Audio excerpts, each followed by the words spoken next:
গত দিনের ক্লাসে কারো কোনো কোশ্চেন আছে?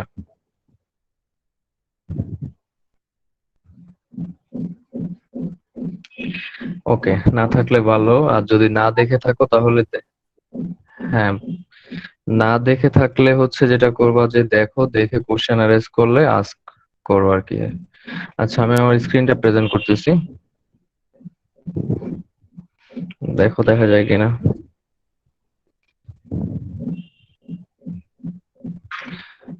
দেখা যাচ্ছে তো, না? জি sir. Okay, so in our last lecture we discussed about that doctor will write different abbreviated form in the prescription, and here we see a list of abbreviated form with their elaboration, and you have to go through this whole list and you have to memorize each and every abbreviated form that will appear in prescription. So এখানে আমরা যেটা দেখতেছি যে আমরা বলছি যে গতদিন যে প্রেসক্রিপশনের মধ্যে বিভিন্ন অ্যাব্রিভিয়েটেড ফর্ম লেখা থাকে, ডক্টররা লেখে, এবং এটা হচ্ছে তোমার জানতে হবে যে এটা মানেটা আসলে কি। সো তোমাকে যেটা করতে হবে যে এই অ্যাব্রিভিয়েটেড ফর্ম গুলাকে ঠিকঠাক ভাবে মুখস্থ করতে হবে এখন, যে কোনটার মানে কি। As for example, bid means twice a day, তার মানে হচ্ছে বিড মানে হচ্ছে যদি লেখা থাকে যে প্যারাসিটামল বিড, প্যারাসিটামল 500 মিলিগ্রাম, নিচে বিড লেখা থাকলো, তার মানে হচ্ছে দিনে 2 বার ড্রাগটাকে তোমার নিতে হবে। তারপরে হচ্ছে যেমন এখানে ওই যে Q6H, আমি দুই একটা জাস্ট বলতেছি এখানে। Q6H, it means that every 6 hour. Here you can also see Q8H or Q4H, তার মানে হচ্ছে যে এভরি 4 থাকলে এভরি 4 আওয়ার, 8 থাকলে এভরি 8 আওয়ার, এখানে 6 আছে তার মানে হচ্ছে every 6 hour you have to take the medication. এবং এখানে এই জিনিসগুলো হচ্ছে তোমাকে জাস্ট গো থ্রু করতে হবে, এগুলা পরীক্ষা আসতে পারে এবং এমসিকিউ করে আসতে পারে, যেমন এটা মানে কি। সো তোমাকে জানতে হবে আর কি। সো এই লিস্টে একটু মেমোরাইজ করবা সবাই।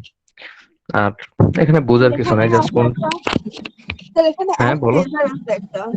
এখানে কি মানে কেউ তোমার শখে ওষুধ দেয় না এক প্লেজারের মানে? বুঝি নাই। স্যার এখানে ফার্স্টে এক প্লেজার একটা আছে মিনিং এ। অ্যাড লিব, অ্যাড প্লেজার। হ্যাঁ, এটা কি বললা? স্যার কেউ তোমার শখে ওষুধ দেয় না, তাহলে এক প্লেজারটা কেন? আবার একটু কোশ্চেনটা করো। স্যার ওষুধ কথাটা তোমার। কেউ দরকার ছাড়া নেয় না, তো এই এক প্লেজারটা কেন? না, এটা হচ্ছে feel free. At pleasure means হচ্ছে ফিল ফ্রি, যখন তুমি খারাপ লাগবে তখন তুমি নিতে পারবে এটা। মানে এখানে কোনো you have no dose interval, you will take this medication according to your need. At pleasure means you have freedom to choose when and how you will take this medication. তার মানে হচ্ছে দিস ইজ নট, মানে এটা মানে হচ্ছে তোমার এখানে কোনো এমন না যে তোমার 6 ঘন্টা পর পর নিতে হবে। এটা হচ্ছে কাইন্ড অফ তোমার যখন খারাপ লাগবে তুমি এটা নিতে পারবে, অ্যাডমিনিস্ট্রেট করতে পারবে, এই টাইপের একটা ইয়ে আর কি। মানে এইটা বোঝাইছে অ্যাকচুয়ালি। অ্যাট প্লেজার বলতে ওকে। এরকম না যে মানে তুমি যেমন আমরা একটু পরে দেখবো অ্যাট প্লেজারে যে সব ড্রাগ গুলা মানে মানুষ মজা করার জন্য বা আনন্দের জন্য যেসব ড্রাগ, নার্কোটিক্স যে ড্রাগ গুলা নেয়, ওইগুলা তো তুমি অবশ্যই এইভাবে অ্যাট প্লেজার লেখা থাকবে না। বাট এটা হচ্ছে মেইনলি যেটা হচ্ছে তোমার মানে তোমার খুশি মতো তুমি যখন ফিল করবা যে তুমি সিক বা অসুস্থ, তখনই তুমি এটা নিতে পারবা, ইউ হ্যাভ দ্যাট ফ্রিডম আর কি। এটা বুঝাইছে আর কি এই ড্রাগটার ক্ষেত্রে। আচ্ছা, আর কারো কোনো কোশ্চেন আছে এখান থেকে? এটা জাস্ট হচ্ছে তোমার এখানে চাই পুরোটা লিস্টটা দেখতে হবে এবং এই অ্যাব্রিভিয়েটেড ফর্ম গুলো মুখস্থ করতে হবে। আচ্ছা, নেক্সট যে জিনিসটা আছে, next thing is legibility. Legibility means how clear the prescription is, and here clearness of prescription depends on mainly the handwriting of the prescriber, and another thing is similar sounding drug. Sometimes similar sounding drug can cause problems, so this can also impart unclarity of prescription. তার মানে হচ্ছে লিজিবিলিটি মানে হচ্ছে তোমার প্রেসক্রিপশনটা কত clear, এবং এই ক্লিয়ারটা depend করবে হচ্ছে প্রেসক্রাইবারের হ্যান্ডরাইটিং এর উপরে। এবং আরেকটা জিনিস যেটা, সেটা হচ্ছে সিমিলার সাউন্ডিং অনেক ড্রাগ আছে যেগুলা সাউন্ড সেম বা স্পেলিংটা কাছাকাছি। সো এগুলো অনেক সময় কি করতে পারে, তোমার ওই প্রেসক্রিপশনটা ক্লিয়ার না, এই ধরনের একটা মানে প্রবলেম অ্যারাইজ করতে পারে। So if you as a pharmacist you have to be tactful, or you have to follow some technique, and whenever you encounter this kind of problem like handwriting unclear handwriting of prescriber or similar sounding drug, then you have to contact with physician or prescriber, and you have to confirm that whether you are dispensing right drug or not.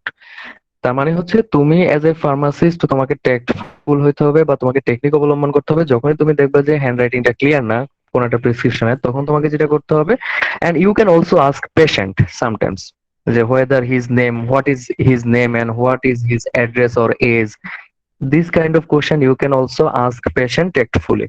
So তোমার pharmacist হিসেবে তোমার role হচ্ছে যখনই তুমি unclear বা similar sounding ড্রাগের prescription পাবা, as a pharmacist তোমার রোল হচ্ছে যেটা যে তুমি ট্যাক্টফুলি পেশেন্টকে জিজ্ঞেস করতে পারো যে আপনার নাম কি, বা আপনার অ্যাড্রেস কোনটা, বা আপনার এজ কত। কারণ এজের সাথে যেহেতু ডোজটা রিলেটেড, এটা তুমি করতে পারো। আদারওয়াইজ তোমার যেটা করতে পারো, তুমি ফিজিশিয়ানকে ফোন দিতে পারো। ওভার ফোনে তুমি তাকে কনফার্ম করতে পারো যে স্যার, এই ড্রাগটা তো এরকম এখানে লেখা আছে, এটা কি আসলে এই ড্রাগ নাকি নাকি অন্য কোনো ড্রাগ।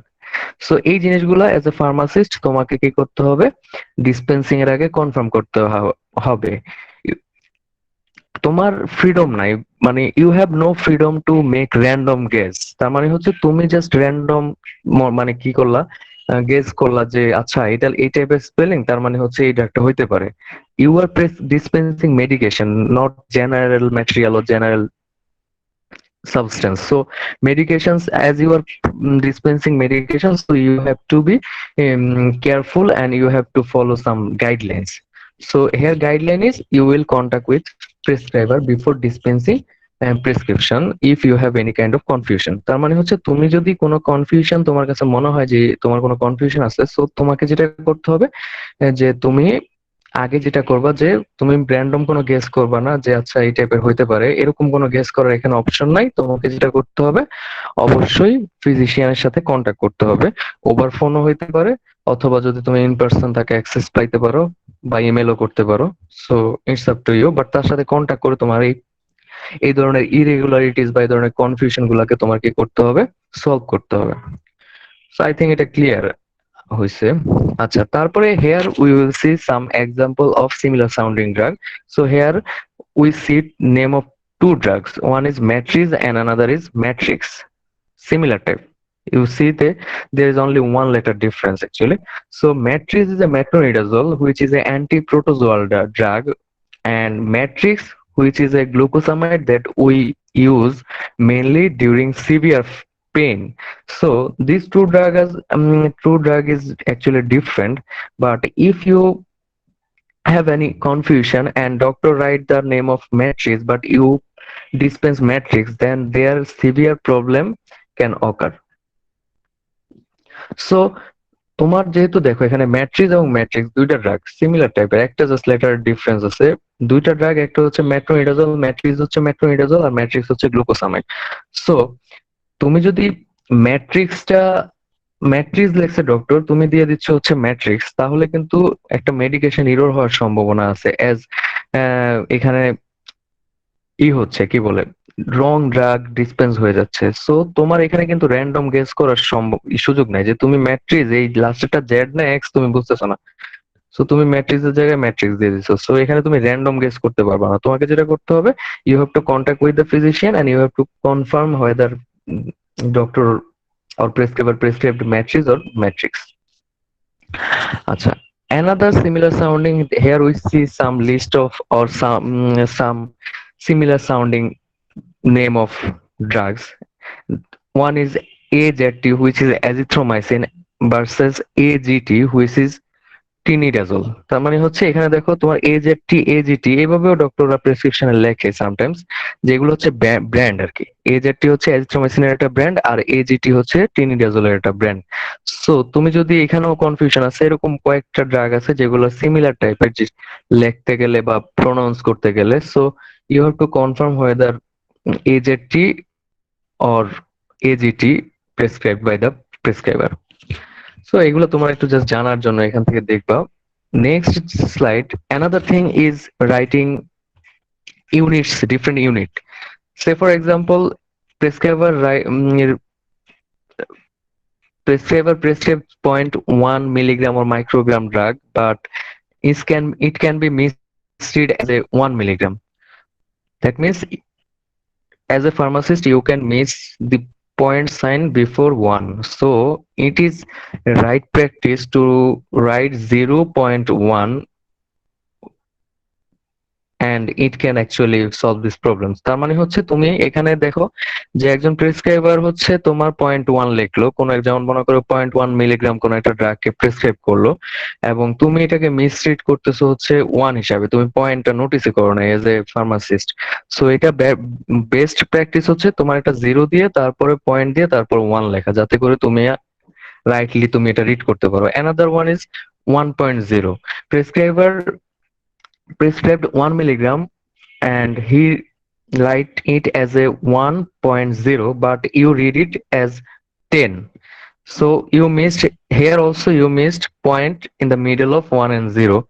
So best practice হচ্ছে you as a prescriber will write 1 except writing 1.0, তার মানে হচ্ছে প্রেসক্রাইবার 1.0 লিখছে বাট তুমি হচ্ছে অ্যাজ এ ফার্মাসিস্ট রিড করতেছো এটাকে 10, বাট তার আসলে যদি সে 1 লিখতো, এখানে কোনো জিরো বা পয়েন্ট না ইউজ করতো, তাহলে কিন্তু এটার আর প্রবলেম হইতো না। সেম প্রবলেম হইতে পারে তোমার অবলিকের ক্ষেত্রে, prescriber write oblique but you read it as a 1, তারপর হচ্ছে 10 unit, you read it as a 100। So এখানে ইউ না লিখে যদি 10 ইউনিট ডিটেইল লিখতো তাহলে কিন্তু প্রবলেমটা হইতো না। তারপর হচ্ছে আইইউ, ইন্টারন্যাশনাল ইউনিট বলা হয়, it's a unit for different biological product like protein, proteinous substance, enzyme. তার মানে হচ্ছে এনজাইম, যেমন as for example insulin, insulin is prescribed in international unit.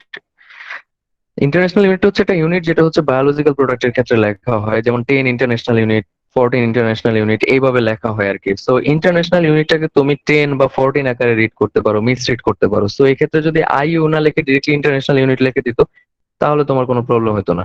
So এটা হচ্ছে মেইনলি বিভিন্ন ধরনের, যেমন মাইক্রোগ্রাম লিখছে তুমি মিলিগ্রাম পড়তেছো, যদি এটাকে এমসিজি লিখতো তাহলে আর প্রবলেম হতো না, কারণ এমসিজি মানে হচ্ছে মাইক্রোগ্রাম। তার মানে হচ্ছে প্রেসক্রিপশন রাইটিং এর উপরও মেইনলি ডিপেন্ড করবে যে তোমার প্রেসক্রিপশনটা মিসরিড হইতে পারে কিনা। যেমন এই ধরনের এই স্ট্রেংথ বা এই পয়েন্ট দিয়ে কোনো কিছু লেখার ক্ষেত্রে অবশ্যই যেটা করতে হবে, কেয়ারফুল হইতে হবে। সো এখানে আরেকটা, এই যে ওই লিস্টে আগেরটাই লিস্ট, যেমন ইউ না লেখে ইউনিট লেখা, তারপর হচ্ছে আইইউ না লেখে ইন্টারন্যাশনাল ইউনিট লেখা, তারপর হচ্ছে এমএস বা এমএসও4 না লেখে এমজিএসও4 লেখা। এমএস হচ্ছে মরফিন সালফেট বলা হয়, it's a drug, narcotic drug. So if prescriber write it as a MS, then there can confusion arise because MS also indicate magnesium sulfate, short form যদি চিন্তা করি আমরা। So this problem can occur due to the writing error of prescription actually. আচ্ছা, last যে টপিকটা আমরা discuss করব here, এটা হচ্ছে control drug. We already discussed about OTC. What is OTC? আমি এখন একজনকে জিজ্ঞেস করি হোয়াট ইজ ওটিসি, কেউ একজন বলো তো দেখে। Over the counter drug. The prescription over the counter. Over the counter drugs, sir. Good. Similar way, control drugs are another class of drug that is controlled by different law, and these law are enforced by DEA. It's an organization of USA, which means a Drug Enforcement Agency. তার মানে হচ্ছে drug enforcement agency. যদি তোমাদের মধ্যে কেউ কি বলে, একটা সিরিয়াল ছিল, ইংলিশ নাম কি বলে তো গেলাম, খুবই ফেমাস একটা সিরিয়াল ছিল, তো এখানে ডি এর দেখায়, রোল দেখায়, সেটা হচ্ছে তোমার ডিএ হচ্ছে একটা অর্গানাইজেশন যারা হচ্ছে নার্কোটিক বিভিন্ন ড্রাগ কন্ট্রোল করে থাকে। নার্কোটিক ড্রাগ বলতে we already know that what is narcotic drug. Narcotic drug actually that we use for different, their medical, we use for our enjoyment kind of thing আসলে, but এগুলো medical ইউজও আছে narcotic drugs এর। আচ্ছা, তো in case of narcotic drug or control drug, as a pharmacist you have to follow some guideline before dispensing the medication. And what are the guidelines? First thing is, it must be, prescription must be written by hand of prescriber। তার মানে হচ্ছে we already discussed about how what are the form of prescription. Prescription can be written vocal or verbal, or it can be printed or electronic copy হইতে পারে, আমরা এটা বলছি already. But in case of narcotic or control drugs prescription must be written by prescriber. তার মানে হচ্ছে এটা প্রেসক্রাইবারের নিজের হাতে লেখা হইতে হবে নার্কোটিক্স বা কন্ট্রোল ড্রাগ গুলার ক্ষেত্রে, এবং must be signed and date. তার মানে হচ্ছে প্রেসক্রিপশনটা অবশ্যই সাইন এবং ডেটেড হইতে হবে প্রেসক্রাইবার দ্বারা। And here information of prescriber and also the information of patient must be present. তার মানে হচ্ছে প্রেসক্রিপশনের মধ্যে এই এই জিনিসগুলো থাকতেই হবে মাস্ট। এবং ফর্ম অফ ড্রাগ, তার মানে হচ্ছে কোন ড্রাগটা কোন ফর্মে দেওয়া হবে এটাও মেনশন করা থাকতে হবে। And total quantity of drug that should be dispensed during dispensing. তার মানে হচ্ছে এইটাতে টোটাল ব্যাপারটাই ক্লিয়ার থাকতে হবে যে তুমি কতগুলা ড্রাগ দিবা, কোন ফর্মে দিবা, ডোজ কতদিন হবে, একবার স্পেসিফিক হইতে হবে। কারণ তা না হলে অ্যাবিউজ পটেনশিয়াল ইনক্রিজ করে, তার মানে হচ্ছে ড্রাগটা অ্যাবিউজ হওয়ার সম্ভাবনা বেড়ে যায়। সো অ্যাজ এ ফার্মাসিস্ট তোমাকে যখন একটা পেশেন্ট প্রেসক্রিপশনটা নিয়ে আসবে, তোমাকে এই এই ক্রাইটেরিয়া গুলো আছে কিনা, এবং শুধুমাত্র এই ড্রাগ গুলাকে কন্ট্রোল করার জন্যই ইউএসএ তে যে ফার্মাসি গুলো আছে সেগুলোতে হসপিটাল ফার্মাসিস্ট, মানে হসপিটাল না সরি, ফার্মাসিস্ট যে জায়গায় ড্রাগ বানায়, একটা যেই কাউন্টারে বসে সে বানায়, ওই কাউন্টারটা হচ্ছে বুলেট প্রুফ দিয়ে ঘেরাও করা থাকে, গ্লাস দিয়ে ঘেরাও করা থাকে। কারণ যারা এই ধরনের নার্কোটিক ড্রাগ গুলা ইউজ করে তারা হচ্ছে খুবই অ্যাগ্রেসিভ থাকে। দেখা গেছে অনেক সময় তোমার আইসা ওরা ডিমান্ড করে, বাট তুমি না দিলে দেখা গেছে গুলি করে দেওয়ার বা এই ধরনের সম্ভাবনা থাকে। সো দ্যাটস ওয়াই যেটা করা হয় যে বুলেট গ্লাস দিয়ে পুরোটা ঘেরাও করা থাকে, এবং ওইখানে হচ্ছে তোমার ওষুধটা বানানো হয় বা করা হয়। যখন রাইটলি প্রেসক্রাইব বা কোন একটা প্রেসক্রিপশন তারা পায় আর কি, তখনই তারা এটা ডিসপেন্স করে, আদারওয়াইজ ডিসপেন্স করে না।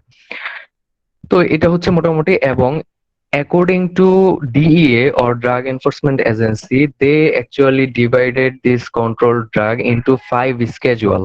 তার মানে হচ্ছে তারা এই কন্ট্রোল ড্রাগ গুলাকে according to their abuse potential, their medicinal use and their physical and psychological dependency, they divided this control drug into 5 schedule। তার মানে হচ্ছে ডিইএ যে এজেন্সিটা আছে তারা হচ্ছে এই কন্ট্রোল ড্রাগ গুলাকে 5টা ভাগে ভাগ করছে, তাদের সাইড ইফেক্ট, তাদের মেডিসিনাল ইউজ আছে কিনা, এবং তাদের ফিজিক্যাল এবং কেমিক্যাল সাইকোলজিক্যাল ডিপেন্ডেন্সি তৈরি হয় কিনা। তার মানে হচ্ছে তুমি কিছুদিন খাওয়ার পরে তোমার দেখা গেছে যে ড্রাগটা না খাইতে পারলে ভাল লাগবে না, এই ধরনের ফিল আসবে কিনা।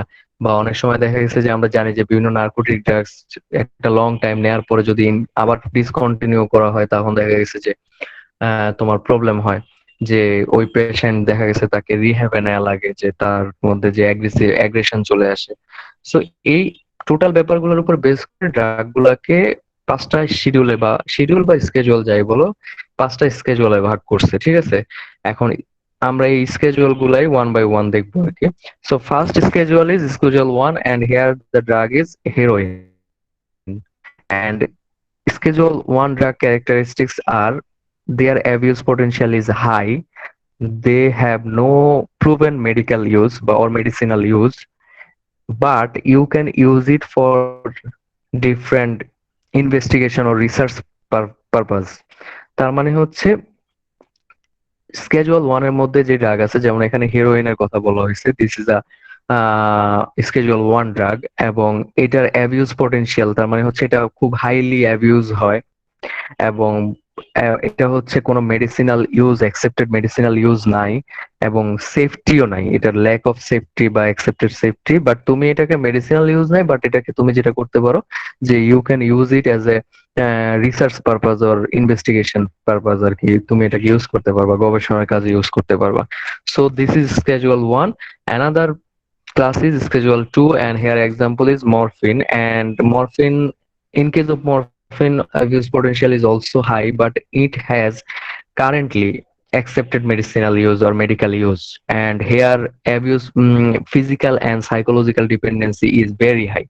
Physical dependency and psychological dependency কি তুই বলতে পারবা what these are, মানে এটা এই দুইটা জিনিস কি?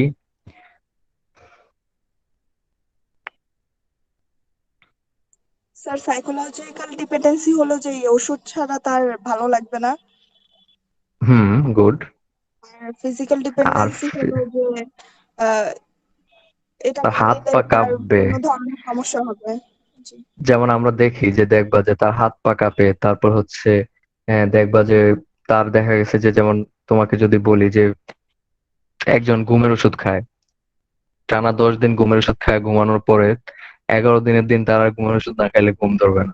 This is physical dependency. কারণ হচ্ছে তার ফিজিক্যালি তার যেই হরমোনাল ব্যাপারগুলো আছে, যেগুলো দ্বারা অ্যাকচুয়ালি তোমার ঘুমটা নিয়ন্ত্রিত হয়, ওইগুলো হচ্ছে অলরেডি ওই ড্রাগ দ্বারা মডিফাই হয়ে গেছে। তো ফিজিক্যাল ডিপেন্ডেন্সি মেইনলি হচ্ছে তোমার হয় ওইটা আর কি। না নিলে তার ফিজিক্যাল নানান প্রবলেম দেখা দিবে, মানে তার অন্য অসুস্থতা দেখা দিবে। যেমন হইতে পারে তার হাত পা কাঁপছে, ঠিক আছে, মানে সাইকোলজিক্যাল হচ্ছে ভাল লাগবে না, যেমন কয়েকদিন খাওয়ার পর মনে হবে আর একটা জিনিস মিসিং, সামথিং মিসিং। আর ফিজিক্যালটা হচ্ছে তোমার ফিজিক্যালি তুমি ইনফেক্টেড হয়ে যাবে, মানে তোমার বোঝা যাবে যে তোমার শরীরে কোনো একটা প্রবলেম আছে, ঠিক আছে। আচ্ছা, schedule 3 example is anabolic steroids, and we already know that in our country actually most of the cases many people use these steroids for being fatty or something like that, or increase their body weight, so they abuse this kind of drug. And as they are actually hormone type of substance, they can cause different severe problem, as well as like um, kind of reproductive problem can also occur due to this anabolic steroids, and also your liver kidney damage can also occur actually.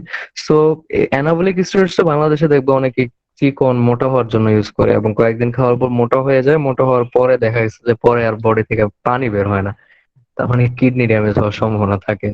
যেমন sir গরু মোটা যাতে শরীরে পানিটা ধরে রাখে sir sir চর্বির ভিতরে। এটা বলি, যেটা হয় যে গরু মোটা তাজা করার জন্য এই অ্যানাবলিক স্টেরয়েডস গুলো ইউজ করা হয়, এবং 3 মাস আগে দেওয়া হয়, কোরবানি ঈদের আগে দেখবা 3 মাস আগে হচ্ছে গরুকে হচ্ছে স্টেরয়েডটা খাওয়ানো হয়, এবং 3 মাস আগে খাওয়ানোর পরে তার যেটা হয় যে তার কিডনি ড্যামেজ হয়ে যায় গরুটার। তো কিডনি ড্যামেজ হয়ে যাওয়ার কারণে তার বডি থেকে যে পানিটা রিমুভ করার কথা ছিল, ওই পানিটা রিমুভ হইতে পারে না। এতে করে দেখা গেছে বডিতে পানি জমে থাকে, দেখতে মোটা তাজা লাগে, কিন্তু অ্যাকচুয়ালি তার হচ্ছে বডিতে কিডনি ড্যামেজ হওয়ার কারণে পানি জমার কারণে মোটা তাজা লাগতেছিল। এবং এর ফলে যেটা হয় যে গরুটা 3 মাসের মধ্যে সেল না হইলে গরুটা মারা যায়, ঠিক আছে। সো ওরা টার্গেট করে যে কোরবানি ঈদ পর্যন্ত থাকবে, তো যেহেতু এটা সেল হয়ে যাওয়ার কথা কোরবানিদের, তার মানে এইভাবে তারা এটা করে, যেটা হচ্ছে খুবই ইনহিউম্যান একটা অ্যাকচুয়ালি। তো স্যার এটা খেলে আমাদের এই কিছু হবে অ্যানাবলিক না? স্টেরয়েডস গুলো অবশ্যই হবে। স্যার ওই গরুর মাংস দেখবা যদি যারা কখনো আমরা কিছুদিন, খাই তাহলে তো আমাদেরও প্রবলেম হ্যাঁ হবে। হ্যাঁ হ্যাঁ হ্যাঁ হ্যাঁ হ্যাঁ, এই জন্যই তো তোমার এই যে দেখবা অনেক কোরবানির হাটে দেখবা যে ভেটেরিনারি যে ডক্টরস আছে তারা থাকে, যে গরু রাইট গরু চেনার জন্য, সুস্থ গরু চেনার জন্য। এগুলো অবশ্যই তো ক্ষতিকারক। এখন ক্ষতি তো স্যার হবেই, কিন্তু হ্যাঁ বলো। স্যার এই স্যার পানিটা ধরে রাখে কি কিন্তু স্যার সব খারাপ বজ্র সেটা স্যার তো ব্লাডের মাধ্যমে স্যার কিডনিতে যায়, কিন্তু সেখানে কিডনিতে প্রভাব ফেলে কিভাবে? কিডনিতে প্রভাব ফেলে কিভাবে বলতে, মানে তোমার কথাটা আমি বুঝি নাই। স্যার মানে এই যে অ্যানাবলিক স্টেরয়েডের কারণে শরীরে তো পানিটা ধরে রাখে হ্যাঁ হ্যাঁ হ্যাঁ, স্যার। কিডনির কাজ হচ্ছে, আমি বলি কিডনির কাজ হচ্ছে ওই যে ব্লাড যেটা আছে এটাকে হচ্ছে তোমার করা। এখন আমি বলি তুমি তোমার যে ব্লাড ভেইন বা তোমার সার্কুলেটরি সিস্টেম আছে, তার কিন্তু একটা এবিলিটি আছে, ক্যাপাসিটি আছে, সে কি পরিমাণ পানি ধরে রাখতে পারবে। যখন পানিটা এক্সেস হয়ে যায় তখন পানিটা এক্সট্রা সেলুলার ফ্লুইড আকারে জমা হয়, তার মানে ব্লাড ভেসেল থেকে বের হয়ে বডির বিভিন্ন পার্টে জমা হয়, ঠিক আছে। এটা একটা মানে অ্যান্সার আর কি। এখন তুমি কোন কোশ্চেন করছো আমি ওইটা শুনি আবার কমপ্লিটলি। স্যার আমি প্রশ্ন করছি যে যেহেতু অ্যানাবলিক স্টেরয়েড শরীরে পানি জমা করে, আর ইসে মানে ব্লাডের যে মানে ক্ষতিকর যে বজ্রটা সেটা তো কিডনি মানে ই করে মানুষের ফিল্টার করে। হ্যাঁ ফিল্টার করে অপসারণ করে, কিন্তু যেহেতু হুম পানিটা হুম। ধরে রাখতে আছে সে কারণে মানে কিডনির উপর কিভাবে বজ্রপদার্থ, মানে প্রভাবটা পড়ে? হ্যাঁ, আচ্ছা বলতেছি, দেখো যে তোমার আমাদের ব্লাড হচ্ছে হার্ট পাম্প করার পরে কিডনিতে যাবে, কিডনি হচ্ছে ওইটাকে ফিল্টার করে যে ওয়েস্ট ম্যাটেরিয়াল গুলো আছে সেগুলো বডি থেকে বের করে দিবে, আর পানি যেটা পিওর করছে বা রক্ত যেটা পিওর করছে সেটাকে আবার বডিতে ব্যাক পাঠাবে, তাই তো। তো এই ক্ষেত্রে তোমার যেটা হয় তার কিডনিটাই কাজ করতেছে না, ওই মানে পেশেন্টের যেটা হচ্ছে, একজন পেশেন্ট যদি হিউম্যান পেশেন্টের কথা চিন্তা করে, একজন হিউম্যান পেশেন্টের কিডনি কাজ করতেছে না, তখন যেটা হয় যে তাকে ডায়ালাইসিস করা হয়। কৃত্রিম উপায়ে বা আর্টিফিশিয়াল ওয়েতে কি করা হয়, ওই ব্লাডটাকে বডির বাইরে ফিল্টার করে পিওর করে আবার বডিতে দেওয়া হয়। তো প্রেসার পড়ে বলতে এখানে তোমার কিডনি তো অকেজো হয়ে যাচ্ছে হরমোনটা নেয়ার কারণে, ঠিক আছে? এখন তুমি বলতেছো যে এই হরমোন মানে তোমার এই যে হরমোন না সরি অ্যানাবলিক স্টেরয়েডটা নেওয়ার কারণে।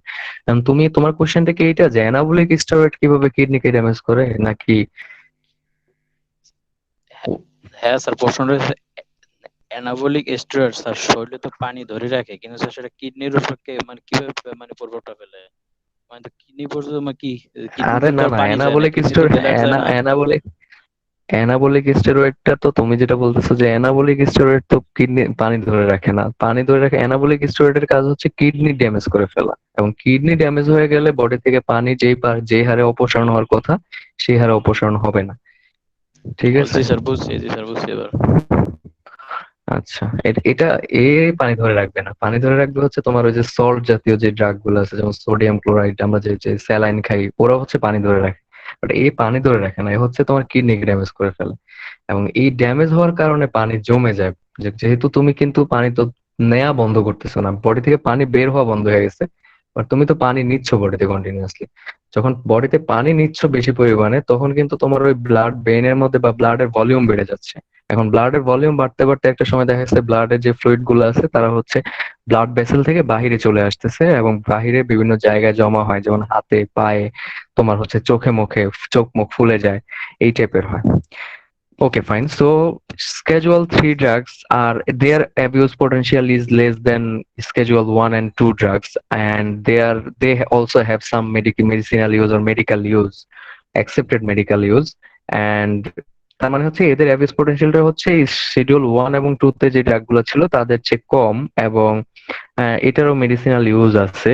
বাট ইন কেস অফ মানে if we go for physical and psychological dependency, they have moderate or low physical dependency and high psychological dependency। তার মানে হচ্ছে তাদের মাঝারি অথবা কম মানের হচ্ছে ফিজিক্যাল ডিপেন্ডেন্সি হয় তাদের ক্ষেত্রে তাদের অ্যাবিউজ হওয়ার কারণে, এবং সাইকোলজিক্যাল ডিপেন্ডেন্সিটা অনেক হাই হয়। আচ্ছা, তারপর স্কেজুয়াল 4 যদি চিন্তা করি, স্কেজুয়াল 4 ড্রাগস আর এখানে দে আর মেইনলি সিডেটিভ হিপনোটিক্স ড্রাগ। এটা মেবি তোমাদের এখনো পড়ানো হয় নাই what is sedative and hypnotic drug. Mainly, these drugs are used for anxiety or sleep, no, not sleep, insomnia problem. Actually, we can call it insomnia. So mainly ঘুম হয় না, তারপর হচ্ছে কেউ দেখবা যে খুব হাত পা নাড়তেছে, খুব অ্যাংজাইটিতে ভুগতেছে, মানে খুব টেনশনে আছে। সো এই টাইপের জিনিসকে ট্রিটমেন্ট করার জন্য মেইনলি যে ড্রাগগুলো ইউজ করা হয় they belongs to schedule 4। Here example is alprazolam, which is a barbiturate maybe. Barbiturate, sedative hypnotics have two class. One is barbiturate and another is benzodiazepines. তার মানে হচ্ছে সিডেটিভ হিপনোটিক হচ্ছে mainly আমরা মানুষকে শান্ত করতে, যেমন যারা অ্যাংজাইটিতে আছে তাদেরকে, প্লাস হচ্ছে ঘুমের প্রবলেম আছে যাদের, তাদের ট্রিটমেন্ট আমরা ইউজ করি। এবং এখানে দুইটা ক্লাস আছে, একটা হচ্ছে বারবিচুরেট আর একটা হচ্ছে বেনজোডাইজিপিনস। সো আমাদের এখানে যেটা আলপ্রাজোলাম আছে এটা মেবি বারবিচুরেট ক্লাসিফিকেশনের মধ্যে পড়ে। তারপর ঘুমের ওষুধ খাইলে তো আমরা জানি যে অনেক ধরনের প্রবলেম হয়, কিছুদিন খাওয়ার পর ঘুম হয় না। So they also have some medical use, এবং their abuse potential is less than Schedule 3 drugs. Abuse may lead limited physical or psychological dependence relative to substance in Schedule 3. তার মানে হচ্ছে এদের ফিজিক্যাল সাইকোলজিক্যাল ডিপেন্ডেন্সটা হবে আগের যে 3 ক্লাস যেটা আমরা পড়ছিলাম তাদের চাইতে কম হবে। আচ্ছা, আর লাস্ট যে class which is Schedule 5 and it is antipsychotic drug that is used for schizophrenic patient actually, and here example is clozapine. Actually clozapine হচ্ছে এটা হচ্ছে একটা অ্যান্টিসাইকোটিক ড্রাগ যেটা হচ্ছে যে পাগল বা সিজোফ্রেনিক যে পেশেন্ট আছে তাদের জন্য অ্যাকচুয়ালি ইউজ করা হয়, তাদের ট্রিটমেন্ট ইউজ করা হয়, এবং they also have medical use and their abuse potential is relatively low from schedule 4 drug. তার মানে হচ্ছে এরা আমরা এটাকে পাগলের ট্রিটমেন্টে এই ধরনের ওষুধগুলোকে ইউজ করি, এবং এগুলো হচ্ছে অ্যান্টিসাইকোটিক ড্রাগ নামে পরিচিত। এবং এটার উদাহরণ হচ্ছে ক্লোজাপাইন, এবং এটা মেডিকেল ইউজ আছে, প্লাস হচ্ছে অ্যাবিউস পটেনশিয়ালটা হচ্ছে যে শিডিউল যে 4 ছিল সেই 4 ড্রাগ গুলোর চাইতে কম।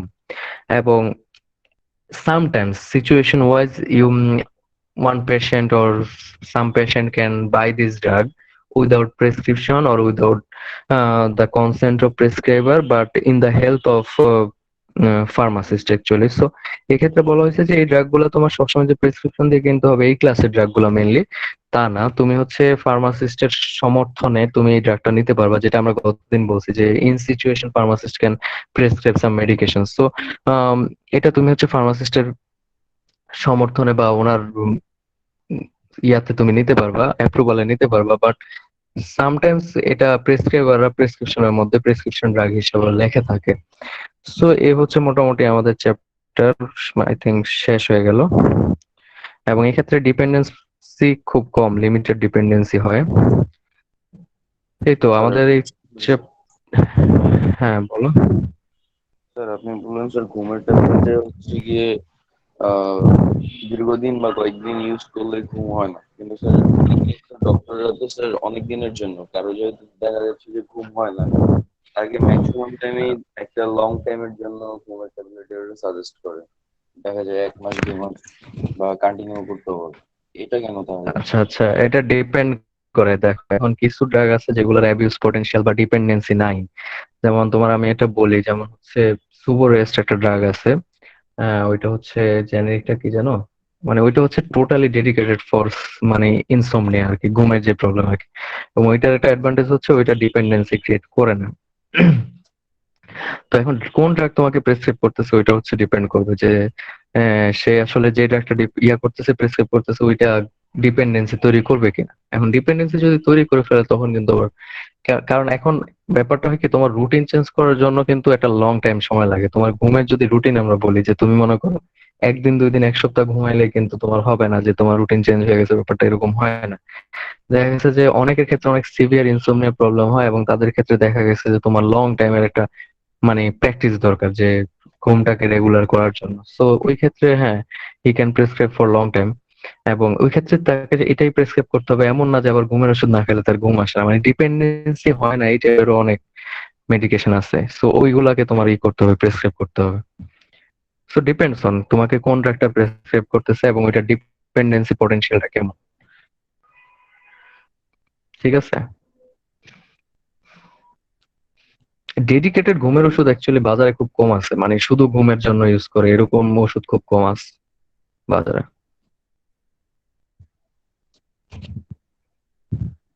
আর কারো কোনো কোশ্চেন আছে?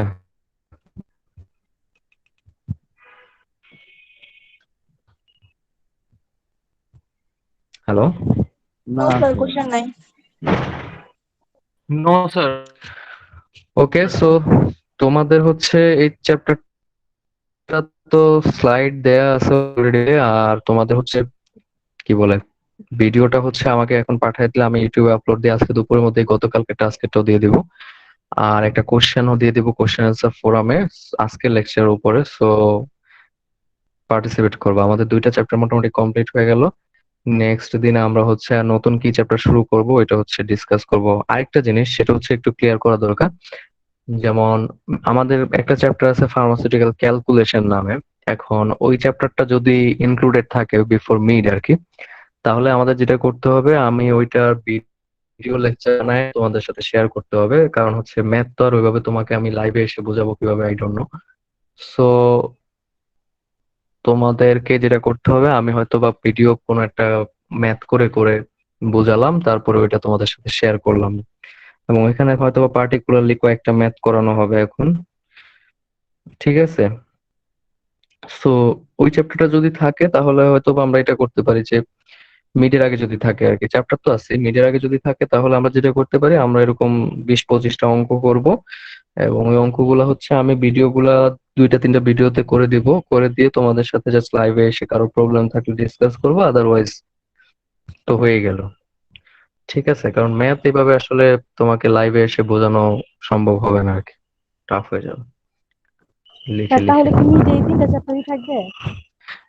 শিওর না, এখনো কনফার্ম হয় না। আরেকটা চ্যাপ্টার থাকার সম্ভাবনা আছে। এখন ওইটা যদি এক্সিপিয়েন্ট থাকে তাহলে এক্সিপিয়েন্ট অনেক বড় চ্যাপ্টার, ওইটা শেষ হইতে আমাদের অনেকগুলো লেকচার লাগবে। এবং বেসিক ফার্মাসিউটিক্স এ এক্সিপিয়েন্ট চ্যাপ্টারটাই হচ্ছে সবচেয়ে বড় চ্যাপ্টার আর কি। ঠিক আছে।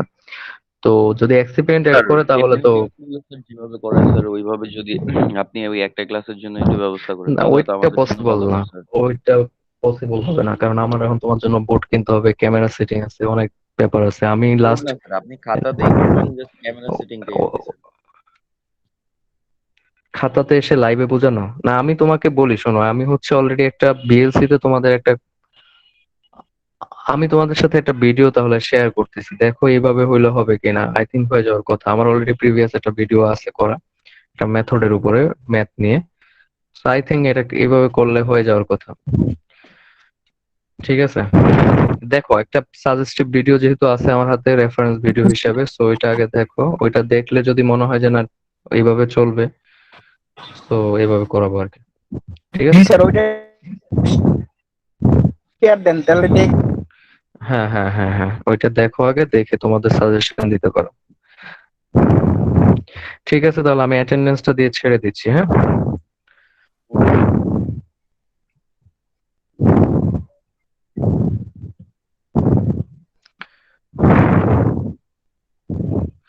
ওকে, সবাই একটু রেসপন্স করবো, হ্যাঁ। আচ্ছা, আরেকটা জিনিস হচ্ছে আজকে কোশ্চেন অ্যান্সার ফোরামে পার্টিসিপেট করবো, আমি হয়তো বা দুপুরের পরে দিব, এবং যখনই সবগুলো জিনিস আপলোড হয়ে যাবে আমি তোমাদের গ্রুপে শেয়ার করবো। তো এরপরে গ্রুপে সবাই হচ্ছে একটু পার্টিসিপেট করবো। আচ্ছা, 67 আছো? ইলিয়াস রহমান। Yes sir. 90,